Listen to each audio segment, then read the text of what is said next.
Let's see. All right. Good morning. Welcome to another Friday morning safety meeting. Today is the 23rd of January. We are 104 days without a recordable injury. It's been quite a while since we got that up over 100. So let's keep that going.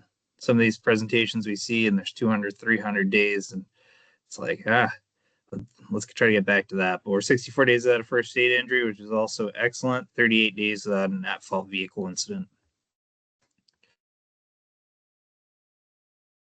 Today, we're going to talk about biohazards and specifically bloodborne pathogens. Getting in with some definitions, a biohazard is a risk to human health or environment arising from biological work, especially with microorganisms, and bloodborne pathogens are a sub part of those, and they are infectious microorganisms in human blood that can cause disease in humans. These pathogens include Hep B, Hep C, and HIV, all things that we really don't want to get. So your examples of bloodborne pathogen hazards are blood, used needles, used first aid equipment, anything that has blood on it at any time. And bloodborne pathogens can survive up to 2 months. And that's going to be dependent on, let's say, hepatitis C can live on a needle for 2 months versus HIV or something like that. It's going to be a much, much shorter period of time that it survives. So it's important things to know. So exposure occurs anytime foreign blood makes it into your body. That can be through needle sticks, contact with the eyes, contact with cuts in the skin, and contact with any hole in your body. Any blood, despite Hep B, Hep C, or HIV status, is considered an exposure. And if unknown what the status of that blood is, it is assumed to be positive for all of those. Blood making contact with intact skin is not generally considered an exposure. So as long as you don't have any cuts, scrapes, or anything else, and you don't get in your eyes, you are generally considered to be good. So to protect ourselves, we want to avoid needle sticks. We want to wear proper PPE. We want to dispose of all biohazards appropriately and wash your hands. If you get blood or something on them and you have intact skin, just wash them really good. And I normally you sing the happy birthday song or whatever, maybe sing it 2 or 3 times with extra soap and water, just to make sure that they're really clean. Brush under your fingernails and stuff like that as well. You can ask for consultation or assistance whenever you need.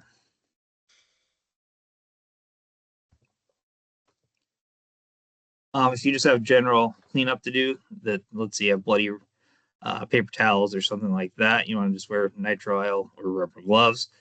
Put in biohazard bags. You can contact Matt or myself if you need help with disposal of this stuff.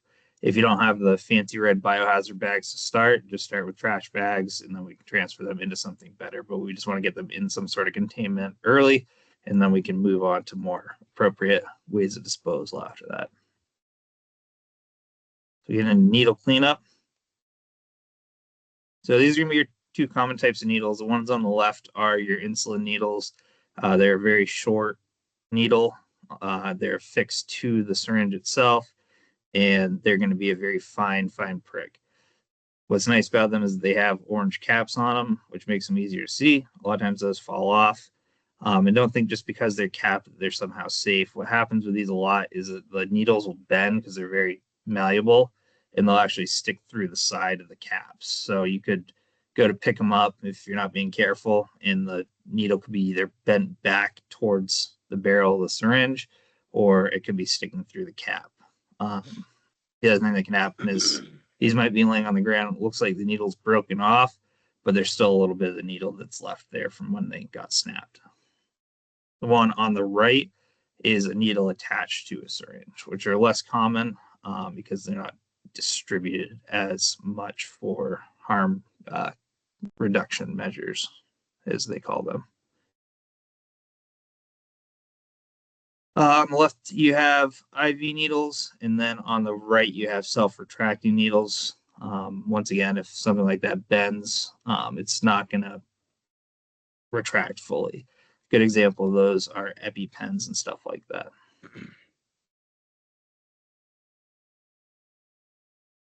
So here's kind of your parts of a syringe and a needle. You have your plunger, which is on the back. That's the part that you push with your thumb if you were injecting something. You have the barrel, which is basically the barrel like anything else. You have the hub, which is where the two meet, and then you have the needle itself. The needle itself is the problem. This syringe itself doesn't have a way to get anything into you. So we're going to use proper PPE and tools whenever we're picking these up. So we have needle-resistant gloves, which are these yellow ones that you see on the left side here. We have plenty of them. If you're working in an area that has a lot of sharps, just ask us. We'll get you a pair. And then on the right is a grabber, just like any trash picker that you might have. And that's the preferred method to pick them up and then put them into a sharps container. We have a few different options of sharps containers for you. You always want to insert the needle facing down. You don't want to overfill. There's going to be a fill line on them. Prior to disposal, you want to set the final seal. So with a lot of these, they'll kind of close on their own naturally. And then if you force it in one direction or another, they'll be labeled, then they'll be closed permanently. So you want to set those, but you don't want to set those prior to being done with them. You want to dispose of stationary sharps container in a stationary sharps container or contact health and safety. So we have some big bins. We'll take these portable containers and then we'll just put these in the big bins for disposal later on. So once again, we don't want to overfill. We want to set the final seal prior to disposal and contact myself or Matt if we need to dispose of them. And you never want to reach into these containers. Even if you think you can see what you want to get, there could be something hiding in there that you don't want. You can also make makeshift sharps containers. It's not a preferred way of doing it, but if you're in a bind and you don't have a sharps container, you can always go to the store, get some laundry detergent, dump it out, and then you can put your sharps in there. Gatorade bottles work as well, but once again, we don't want to do this permanently, but we can use that to harbor sharps until we can get a better sharps container to you. Make sure you label them, don't overfill them, and seal the caps with duct tape. So we always kind of want to use the old, almost treat these like guns and say like treat every weapon as if it were loaded. So we want to assume that every needle that you see is carrying something like Hep B, Hep C, or HIV. You want to bring the sharps container to where you're picking up the needles. You don't want to carry the needle any further than you have to.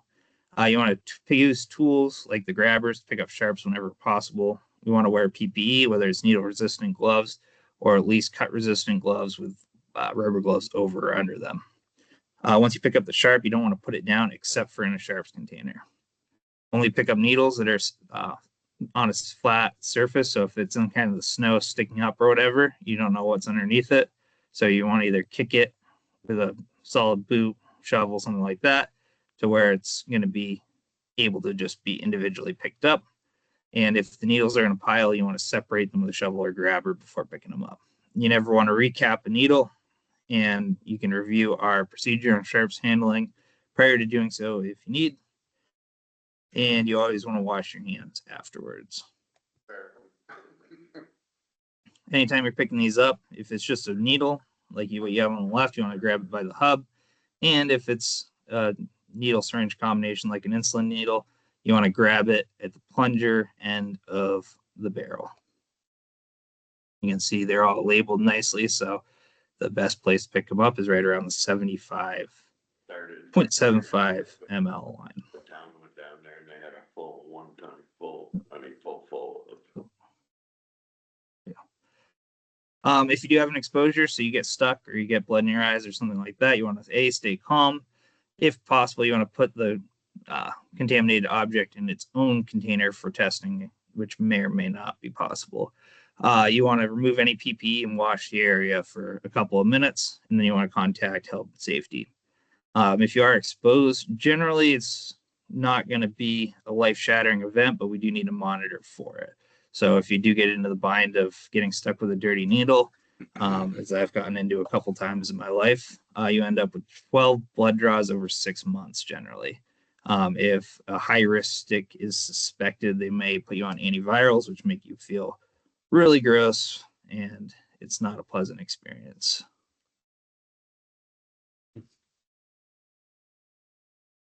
So that's all I have on this. Matt, do you have anything to add? No. Every time you talk about this, I was like, it really stinks that we're in this type of climate where we got all these needles everywhere. Really sucks. But it's the world that we currently live in, so we gotta identify that as a hazard and mitigate it best our ability. So I appreciate the insight because this was your world before you came to ECI. Appreciate Scary. it. Yeah. Okay, you got my screen, Matt? Yes. Yes, we do. So I resent the email. I did it. I sent it twice, so some people got two. Some people didn't get the first one last night. So, and some of them didn't come out until like after midnight for some reason. So I think it was just an issue with constant contact. So if anybody didn't get the email, let one of us know, and we'll forward it to you. I don't know what was up. Code of conduct this week, be prompt, start on time. Make sure to plan ahead, be on time, and communicate when things change. That's always important. I know Matt always says don't speed, just make a phone call. Phone calls are faster than the speed, or they go at the speed of light. So just communicate. Ownership topic of the week this week is how we can ourselves be more mindful by improving our focus and our effectiveness. Practice being mindful enhances our ability to stay on task and stay engaged in what we're doing. It improves our concentration and trains our attention to detail, which is part of our mission. It helps us stay focused, engaged, and productive by increasing our ability to identify and filter out what happen. This boosts our efficiency, our performance, and it also contributes to safety when we're focused on especially safety sensitive tasks. Maintaining proper focus on our situation in real time keeps things under control, and it also prevents things, the conditions from evolving into a major problem. It's true on our projects to keep control of what's going on out there, but it's also true with our interactions with others and in performing our individual duties. So plan to prioritize your tasks and schedule. A lot of us use the field books, we use notes and different things, and we use Outlook to keep our tasks and schedules in order. Pay attention and stay focused on what you're doing. Give yourself some focus time. Maintain awareness of your and control of your thoughts and actions. So some of this is about being self-aware and observing how you're operating and getting things done.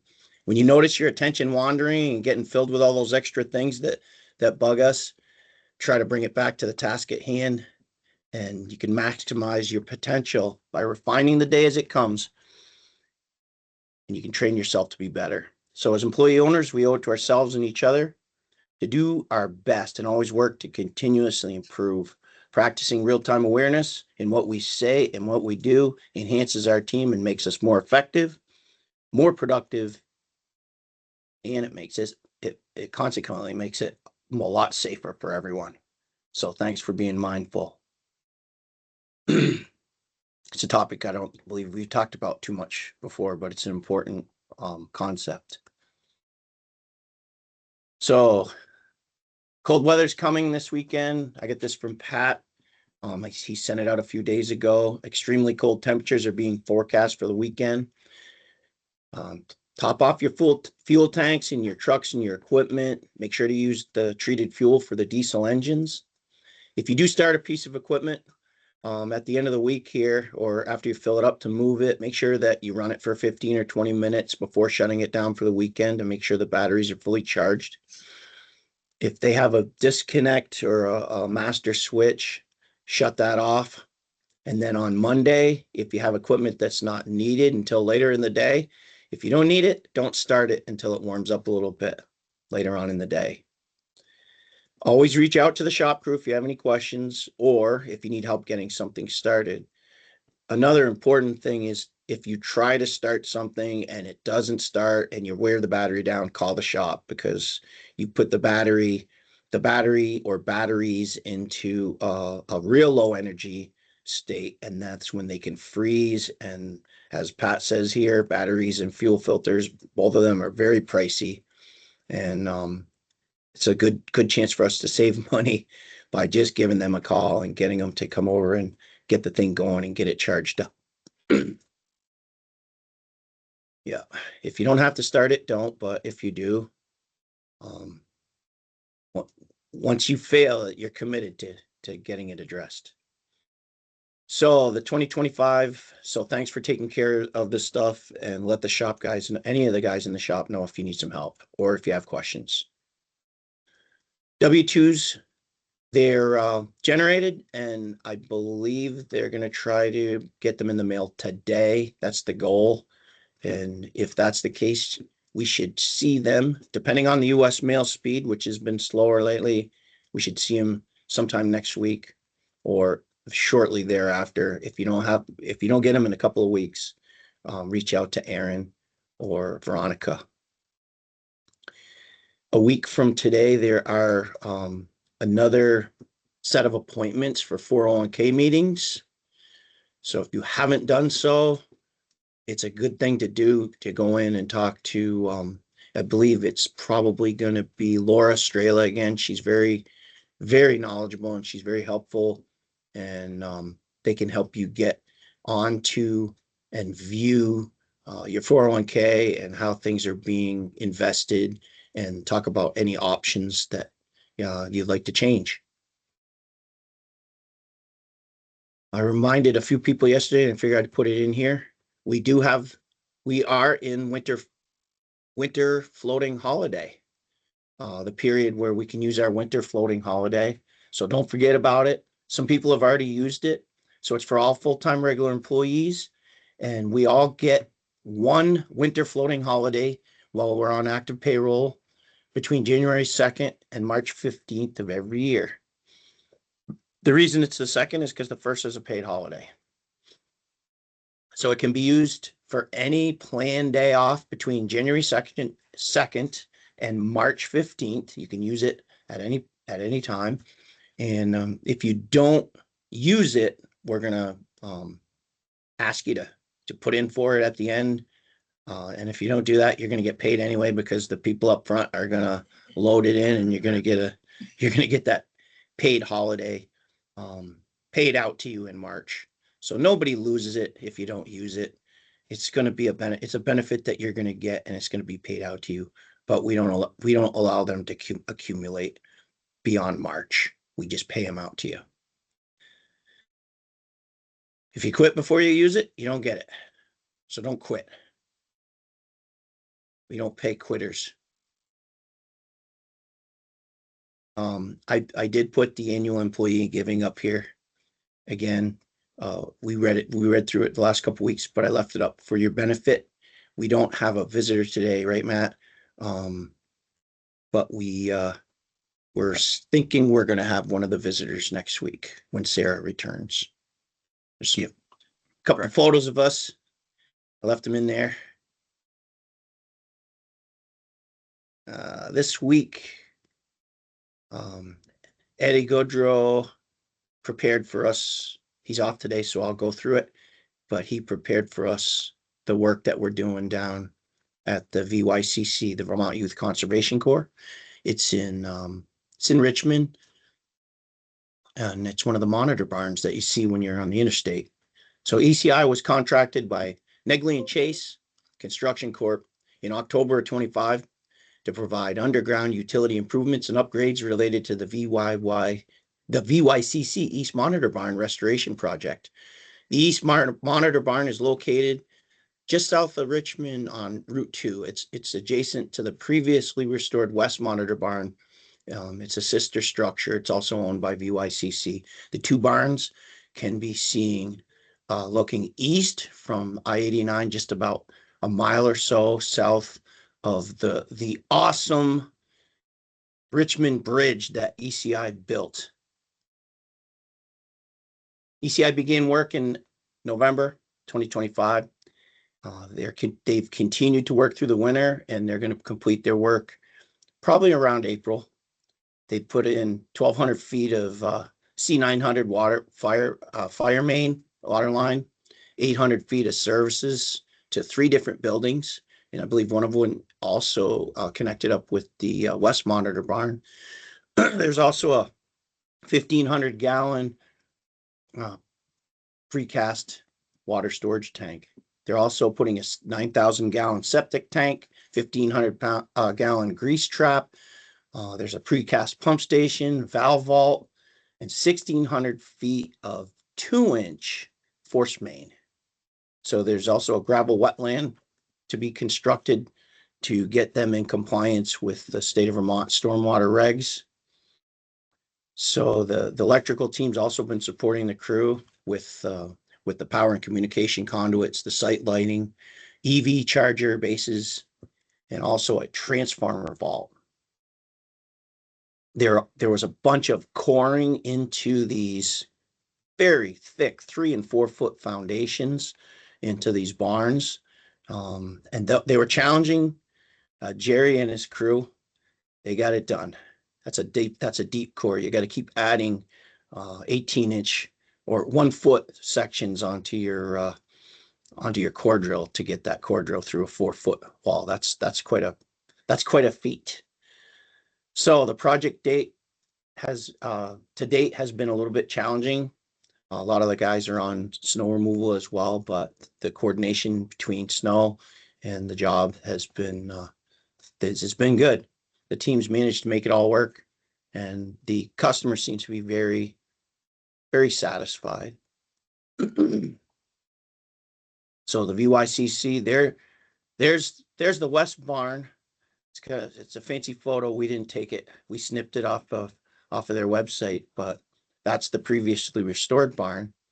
And the east barn, there's a little snippet in here.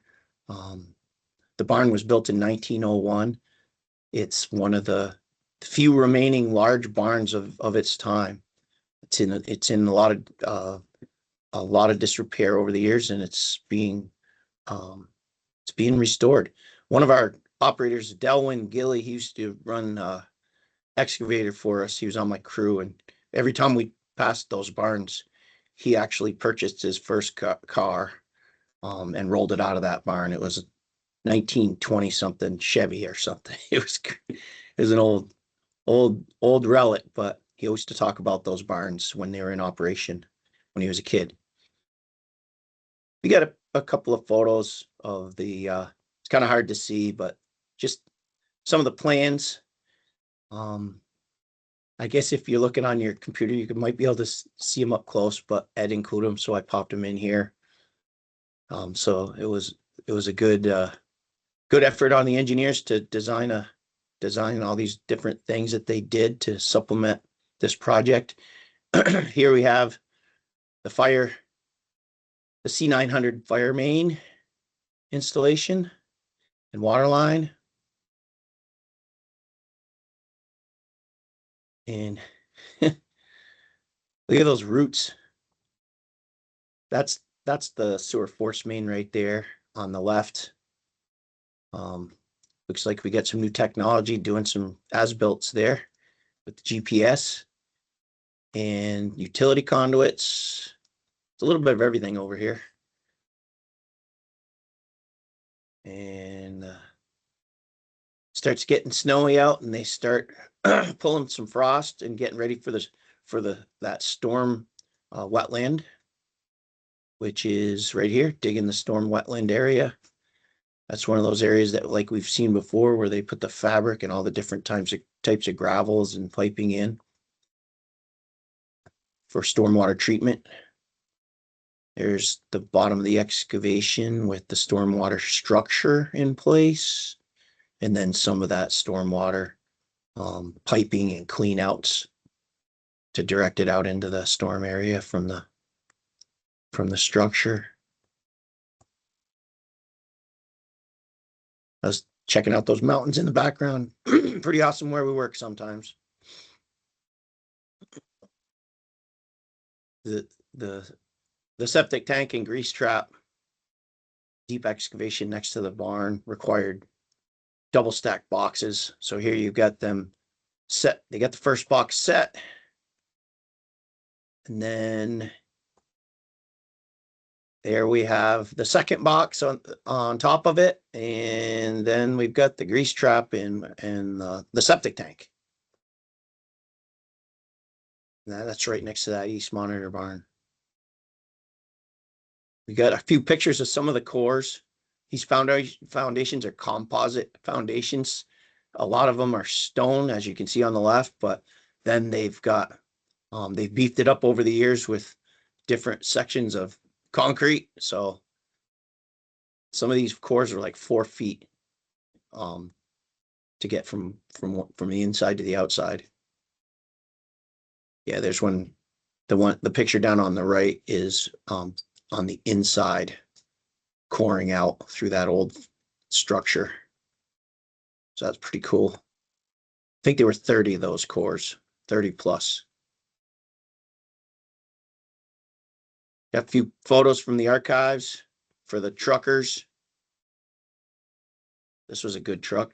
We actually converted this into a tandem dump truck. When I was here, this was a tandem dump truck. We had just bought the first Freightliner tractor when I came here, and we converted this back into a tandem. But in the old days, we did not have the logo. We just had Engineers Construction on the door.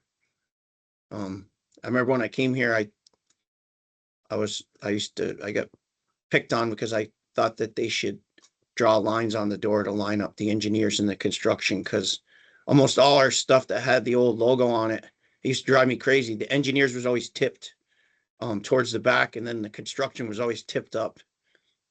And but that's what our stuff looked like back then. That's Donnie Jakes in there, by the way, and he hauled for many years for us. So that's the 4200. Can't remember the truck number on that one. We didn't used to run numbers on them at that point. But that's pre-logo. So I'll turn it back over to you, Matt. Yep. Was that when he had his 25-hour day, or? Oh yeah. He actually had 28-hour day once. Impressive. Yeah, and I just need to point out too, where they were doing those cores, they had all the roofing materials, and each individual piece off of them was cataloged and labeled to go back, I assume, right where it was beforehand.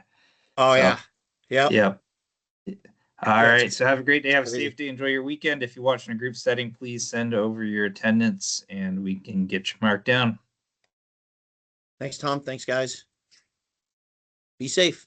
Be warm.